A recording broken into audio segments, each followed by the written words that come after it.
Jodi, thank you so much for being here on Spark TV. Thanks for having me. I'm so excited to be here. I'm so excited to chat with you. Look, let's start by telling people your story. So you've got a couple of things going on. So I know about Fletch and Co, Love from Jay, you know, entrepreneur by day, world saver by night. Woo! Woo! So maybe tell us about your businesses, but then I'm interested in the backstory. So how did you actually get there? Was there a career beforehand? Were there other businesses? Spill the beans. Okay, so let's take a trip down memory lane back to, I think it was 2017, 2018. I come from a corporate background. So I've got my Fletch and Co is a marketing. It started as a marketing agency and has recently changed into more of a marketing consultancy / education arena space. So I started Fletch and Co. So I've spent 17 years in marketing. My whole career has been in marketing in various marketing departments. And I was in a very toxic environment in a corporate job. And it was at a point where the company I was with was acquired by a much larger global company, and we were brought in. I wasn't really given a role. Like, I didn't really know what I was doing. I didn't have any purpose. And it that went on for about 18 months and absolutely destroyed my mental health, like really destroyed my mental health, because I just, you know, you wake up and like, I don't know what I'm doing or what's the point. Like, so I'd always had this idea that I wanted to work for myself, but I'm like, you know what, I kind of need some sort of purpose, and I'm not getting it from my job, but I have a mortgage, so I can't keep my job and just, like, you know, go and do nothing. Find yourself. Yes, exactly. As nice as that would have been. So I went and kind of just a bit of a, I hate to say the word, but deep dive into what it is I actually wanted to do and what that looked like, and took myself off to some workshops and events and that sort of space, and kind of worked out what I wanted to do. And then one day I actually read my journal from 4 years ago on the 31st of August, and it said, tomorrow's first day of spring, I'm going to go all out in my side hustle. And I was like, oh my God, that's so cool. Yeah, so it was nice to go back and be like, oh, 2022, Jodi, thanks. My night 2018, Jodi, very much. So yes. So I I decided I'm just gonna see what I can do. And my mum, being the beautiful soul that she is, went out and found my first client for me. Oh my God, get out. I love mums. I literally recorded a podcast like a couple of hours ago, and we talked about mums. Mums are amazing. Bless her. She's just, so she was actually, her and my dad run a childcare centre, and she had some people come in and do some professional development with them, and she got talking to them, and my daughter's going out on her own marketing. They're like, we're just looking for a new marketing person. We just lost our marketing person. And wow. So I met with them, and so that was kind of how it started. And I was still working full time, so I was kind of just doing this when I got home.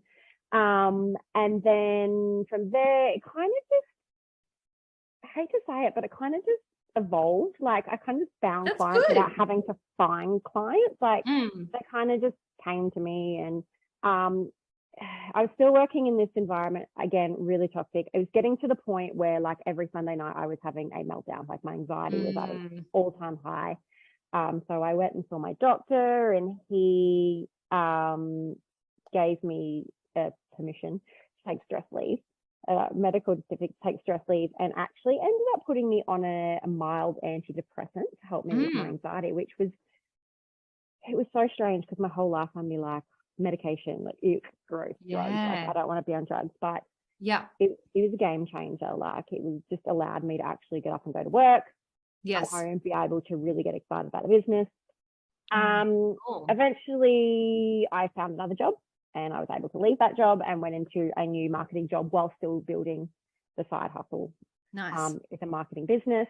And then about 6 months into that job, that company hit a bit of a financial wall, I guess you could say, and marketing's always first out the door. Oh my God, drives me crazy. Yes. Yo, you know that thing that like helps us get business and grow? Let's cut that first. Exactly. And I was like, oh gosh, here I'm out the door. So by that stage, I've been running my business or side hustle, whatever you want to call it, for about 9 months. And I was like, you know what? I'm just going to try and do this full time. And I was like, I went in with the mindset, I'm like, if it doesn't work, what's the worst that can happen? I go and get a job. Like, you know, it's not a big deal. So I did that, and that kind of just evolved into my leap into full-time business life. Incredible. And look, I'll be honest, the first 6 months, I just enjoyed not really working a great deal.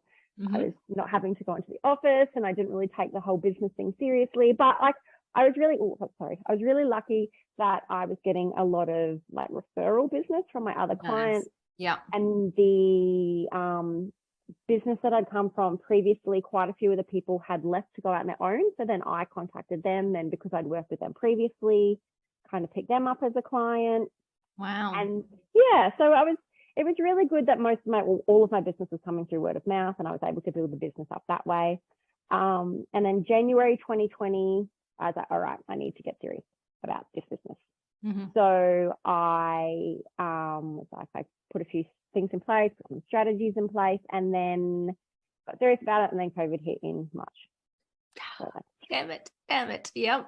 So that kind of threw a spanner in the works. And look, I'm still going, so I survived, obviously, but it was quite a roller coaster of, you know, again, no one's like, oh, we can't spend money in marketing. We don't want to spend money on marketing. I'm like, now's the time to be marketing. Like, let's try and like get some of your stuff online and increase your digital presence and all that sort of stuff. Capitalize on the fact that everyone's on their phones. Exactly, right?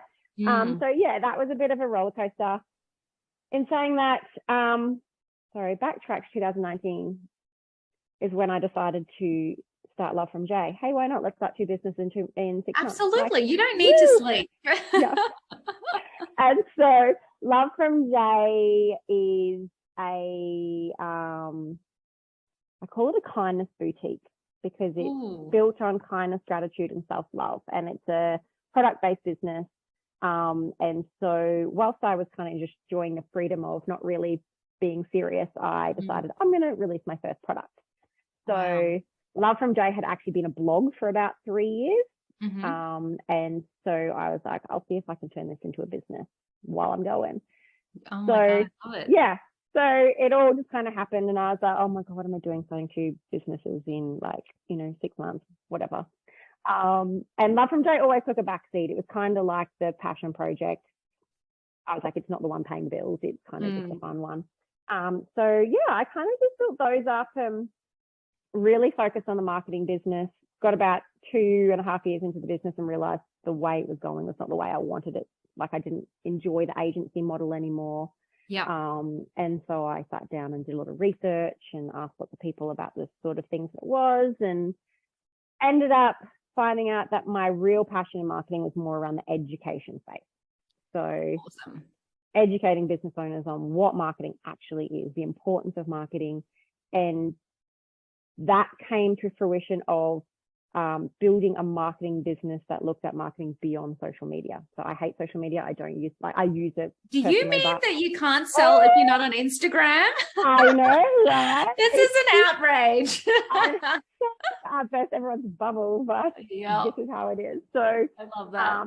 I just feel like there were so many social media agencies and so many digital marketing agencies. And look, a lot of what I still teach and educate is digital, but it's not you don't have to post 5 times a week or 6 times a week, and you don't have to be doing this. And most small businesses I talk to are like, oh, I'm doing all the right things. I'm like, what are the right things? And they're like, oh, I'm posting 5 days a week. I'm on TikTok. I'm doing stories. I'm like, what are you doing beyond social media? And they're like, what do you mean? I'm like, yes. Where do we start? Yes. Where are your customers? Exactly.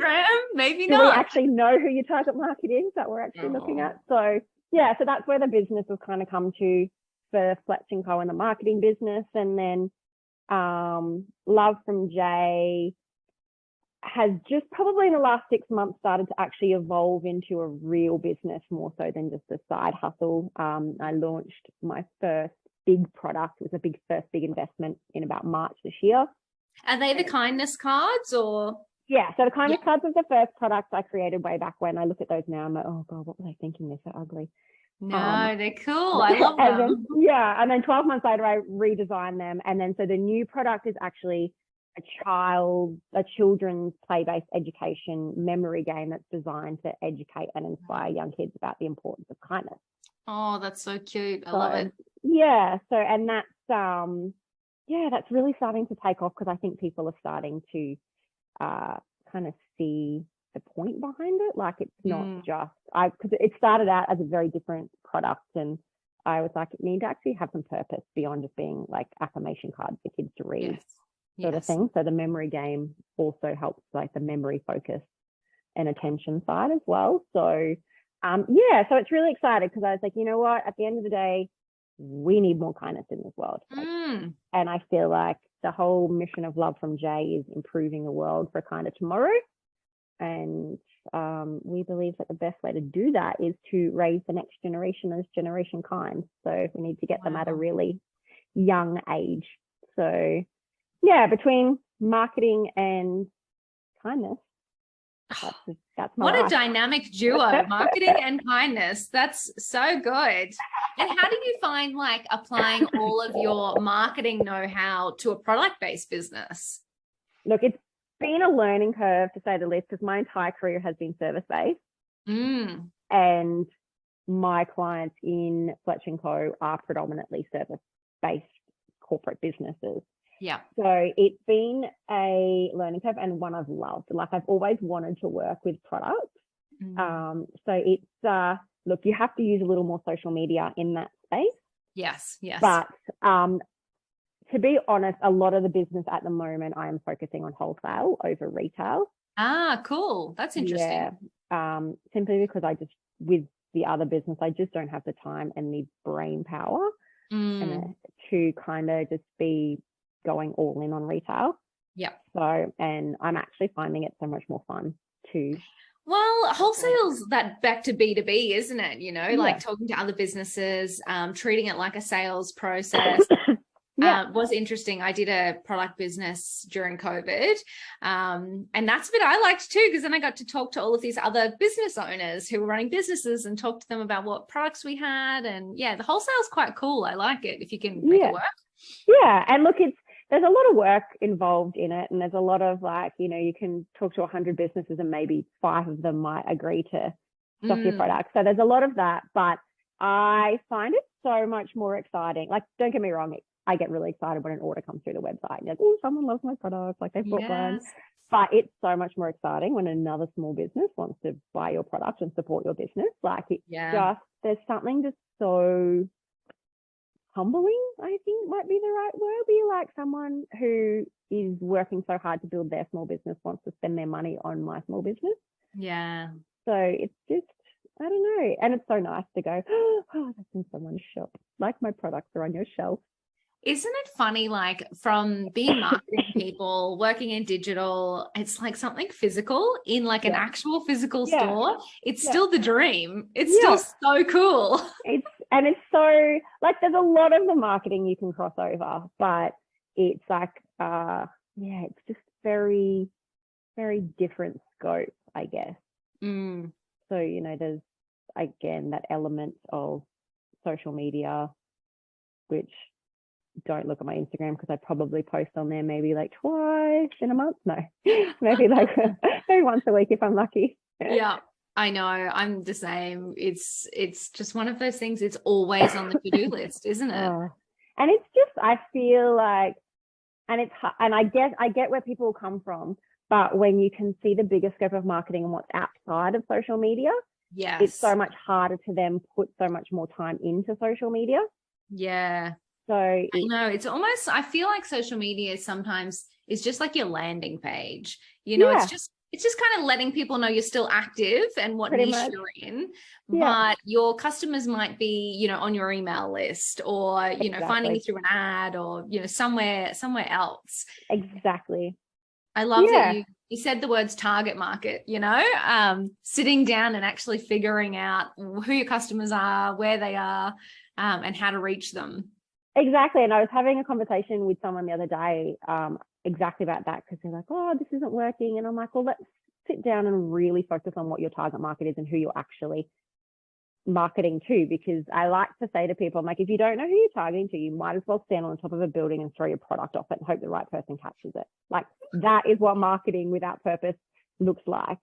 And it's, yeah, and you may as well be like throwing money away with it. Get your product, get some money, and throw it away. Let's put it into the wind, and maybe someone over there might catch it, like, you know, the right person. So, but it's really defining that market too, because, you know, someone will be like, hey, my target market is mums. I'm like, okay, well, my mum's a mum. Is she the target market? Like, you know, is it a mum with a toddler? Is it a newborn mum? Is it a, you know, what does that look like? And is it a high-end product? Is it a working mum? Is it a mum with disposable income? Like, you know, there's so much to think about beyond just going, yeah, I sell to mums. Great. Yeah. My almost 100-year-old grandma is a mum. Is she like the one you're targeting? So, yeah, it's about learning all of that. And that's been a really interesting learning curve with the product, because it's very different, again, as to how you then market to that target market. Yeah, I love that so much, because it's kind of where I see people really come unstuck, you know, that really broad brush view of who their product or service supports. And it kind of bleeds into everything. It's the copy on your website, your emails, 100%. Your targeting in your ads. Like, if everything's broad, like, it just doesn't land. Yeah. And the thing is, people just don't get that, because it's a lot harder to target on Instagram. So, and that's where so many businesses hang out. Yeah. So it's like they don't think to break that down, because on Instagram, you can't target unless you're paid. Obviously, paid ads are different, but if it's just like your organic feed, you can't target exactly who you're trying to market to, unless you've got hashtags and stuff. But even then, that's still very broad. Yeah, it's not like you can target like hashtag mums with newborns who have no time, who are also tech savvy. Mums between 20 to 30 years old with a 2-year-old. That's who I want. I love that. I want to see hashtags like that. Yes, exactly. So, I mean, maybe we should start a motion and like this, let's get really specific in our hashtags, people. Like, this is what we need. Or you could just build like outside social media as well. So, I love that. That's so good. So obviously you've had quite a journey, and I love the transparency about your employment life. How did you find the transition from being an employee to a business owner? Oh, she was a tough one. Yeah. So again, like I was saying, like the first 6 months, you know, working from home, not having that accountability, kind of just taking it really easy. So I really struggled in that first 6 months, where I was like, I didn't know what I was doing. I'm so used to going into an office at a particular time, you know, people expecting me there, like meetings set up, other people setting meetings up for me, you know, everything kind of just happening. And then all of a sudden I was responsible for everything. And I was like, I just like, you know, I'm not a morning person at the best of times. So if I don't have to be somewhere, like, I'm like, oh, I'll sleep in for an extra 15 minutes and then like at 10 o'clock, I'm like, oh, I probably should start working now. Like, yeah, that's right. Probably a really good time to get out of my pajamas. So, and so for that first 6 months, it was hard, because I was constantly like, why are you so lazy? Why aren't you doing this? And look, it was just recently I've had a light bulb moment as to why, because in the last couple of months, I was diagnosed with ADHD. Oh, wow. And so in the last 6 weeks, I've just started medicating for that. Wow. And that has just absolutely explained everything. Really? Like, it's just like, that's why like routine is so like, you know, important. And so now I'm in a co-working office and I go in 4 or 5 days a week, and things are getting done. And like, it's just, when I had this moment, I'm like, that's why I can't do that. That's like, it's not because I'm lazy. It's like my brain's wired differently. And, you know, that when you're left to your own devices and you don't have something so structured, and you don't have somewhere to go, and you don't have a certain time to do something by, I just couldn't shift. Yes. So and so for 2.5 years or 3 years in business, I was like, why can't I move past this next point? Like, you know, why am I starting things and not finishing them? Why can't I, like, I get all these ideas, I've got so many ideas, but why can't I execute them? Like, it was just so frustrating. Wow. I just love, to be honest, I love that you're honest about it, right? Because I know there's just so many of us, you know, listening into this conversation who are going, oh my God, that's me. Yeah. But also just berating ourselves, going, well, I'm obviously lazy. Obviously, I don't work hard enough. Obviously, there's something wrong with me. Like, I actually like that you did something about it and figured that out about yourself. Yeah, and it's been an eye-opening experience. It honestly, and again, it comes back to that whole, when I said earlier, you know, 3 or 4 years ago, I would have been like taking drugs, like, or 4 or 5 years ago, taking drugs to function every day. I would have been like, nah, I won't do it. Like, that's just not who I am. But when I resigned from my corporate job, when I resigned from my corporate job, the one that was a really toxic environment, literally 3 days later, I got ridiculously sick and I ended up in hospital. Oh my God. 18 months of stress like came out of me. Holy and shit. Like, it was insane. And I had a major surgery like 2.5 weeks later. So I was like, I need to be better for this. Like, I need to be fine. And I remember going into the emergency department one night. It was a couple of days before my surgery. I'm like, I need to sort of shit out. Excuse my language. And I can still remember the emergency doctor came into me, and he was the loveliest man. And he said to me, don't ever let anyone tell you drugs are bad. And I was like, so I was like, ever since then. So I was like, there's such a stigma around it, isn't it? Like, it's just wrong with it. No, and there's so many people that are just, you know, barely surviving because they've been told that it's the wrong thing to do. Exactly. And I was like, and look, don't get me wrong, the thought of going, oh my God, I have to take this medication for the rest of my life if I want to be able to function like a normal human being. But at the same time, I'm like, you know what? In the last 6 weeks since taking this medication, my entire life has changed, like dramatically changed. And like, if that is going to be how my life is moving forward, I will take this medication every morning. Wow. That's so fucking cool. Yeah. And look, don't get me wrong. The medication is not a cure. Like, you just, totally. I don't want anyone to think you take medication and be like, hey, wow, she's like got a neurotypical brain now, and she's like, you know, everything's functioning fine. At the end of the day, my brain is still wired very differently to a normal neurotypical person, but it helps function. It helps you understand. It helps you like execute on like these certain strategies that you put in place. And I'm very much a person who will go all in on research when I need to know something. So like, I could tell you anything you need to know about ADHD because I've read it all in the last couple of months. That's good. You need to educate yourself when it comes to your own body and your own experiences. Exactly. And I think that's also why I think it's been such a game changer, because yes, the medication, but also understanding what that actually means for me now and how to adjust things for it. Well, I even love how you said, you know, I didn't stop there. I now know that I need a bit more routine. So I go into a co-work space so I can get myself up and out. Like, you've actually done more of the work. Yeah. Yeah. And like, I've been in this co-working space for probably about 9 months, 10 months, maybe a bit longer.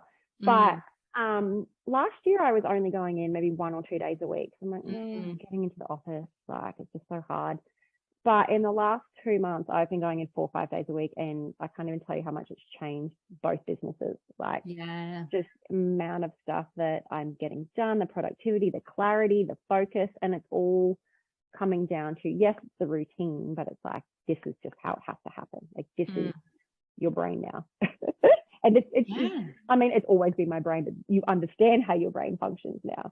Totally. So, and now you can manage it. That's amazing. Yeah. So it's been quite the journey. I kind of wish I knew that when I flipped from employed life to business life, but I'm here now, and that's all that counts.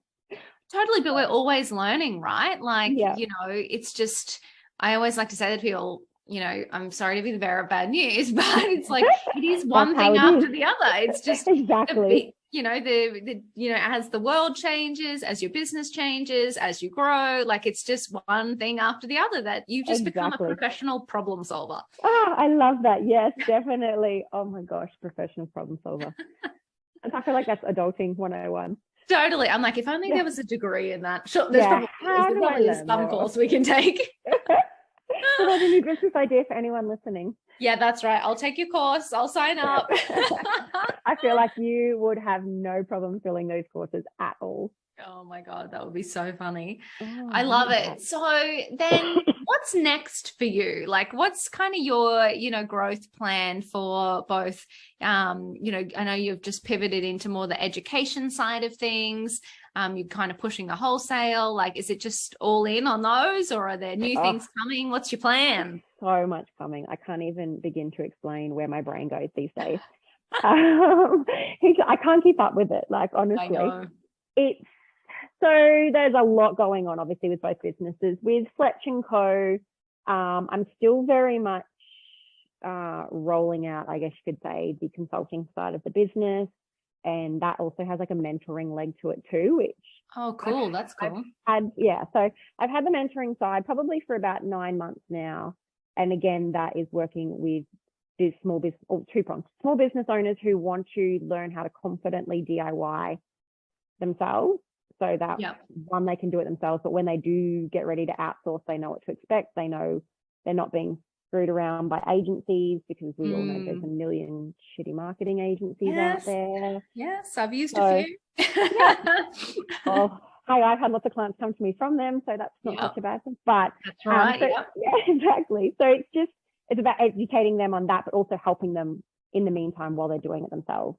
To know what that means, again, be on social media, so that they're not kicking themselves, why can't I do this? I'm like, because you're just missing a few important elements. Like, usually you just need a few adjustments. It's nothing like dramatic.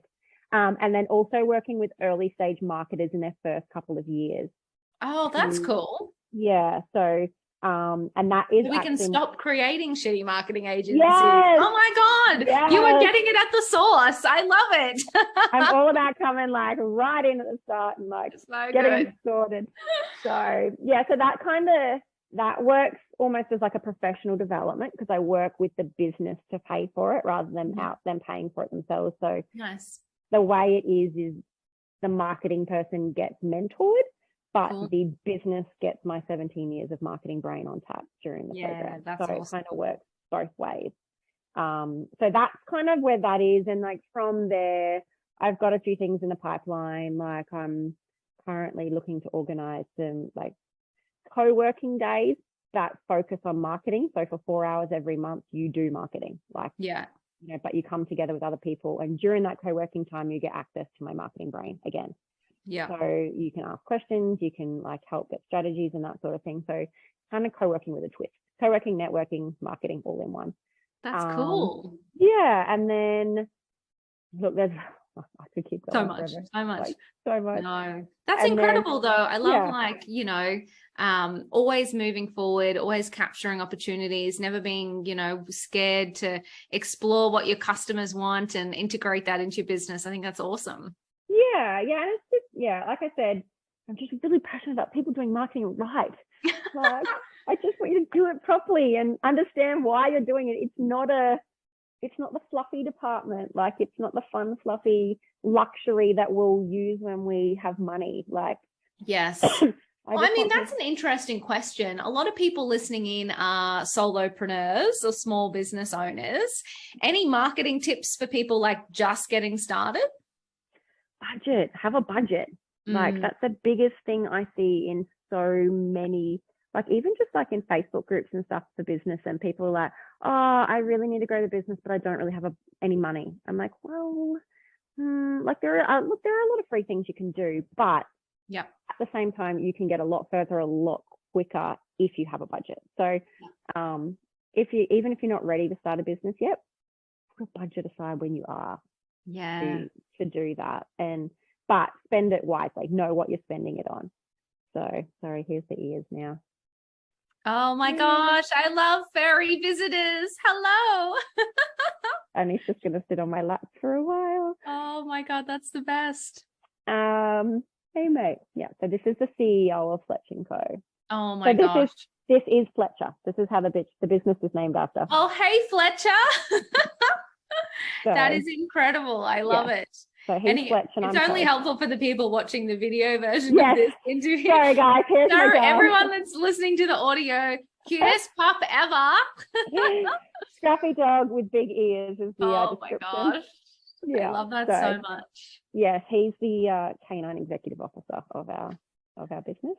I think that's the essential role. So there are our top 2 biz tips. Have a marketing budget and have a furry CEO. Have a dog. Honestly, like, you can't go wrong. Like, business will be better with a furry CEO. I can tell you that right now. Oh my gosh, I love it so much. That is incredible. Well, thank you so much for joining us here on Spark. Thanks for having me. It's been so good. Can you give us one final word of wisdom? So I always love to close on, so there are also the other side of people that listen in to this podcast are people who haven't taken the leap yet. And I know you took the leap from working full-time to starting your own business. Any advice for people who maybe have an idea and are scaredy cats or don't have an idea and just want to get started in business? Look, if you've got an idea and you're ready to start, I think the best thing you can do is build on it whilst you're still working full time. So, so that when you are ready to take the leap, you've got a bit of confidence behind you. You kind of know what you're doing. It's not as scary because you kind of have, whether it's a client base or a product base or whatever it is you're doing, you've kind of got a business behind you already. Yes. So sorry. Yeah, then it becomes that's right. Then it becomes like less risky, I think. Yeah, it is. And I think too, kind of gives you a little bit more confidence because you've kind of already got that business, I guess, and you kind of already got a bit of a business mindset. So you're going into a full-time business with that mindset and that confidence. So it's still scary as hell to take the leap into full-time, but it's less scary, I think. And absolutely. So, and it'll take, I think people need to understand that it will take a bit of sacrifice to start with, because to pull a side hustle off while you're working full time means you kind of have to drop something somewhere. Work 24/7. Yep. don't have a life for a while, but if that's what you want to do, I think you just need to do it. I love it so much. Well, you are incredible. Jodi, thank you so much for spending your time here on Spark TV. It's been a pleasure. Thank you. And I hope you have a wonderful night. Thank you.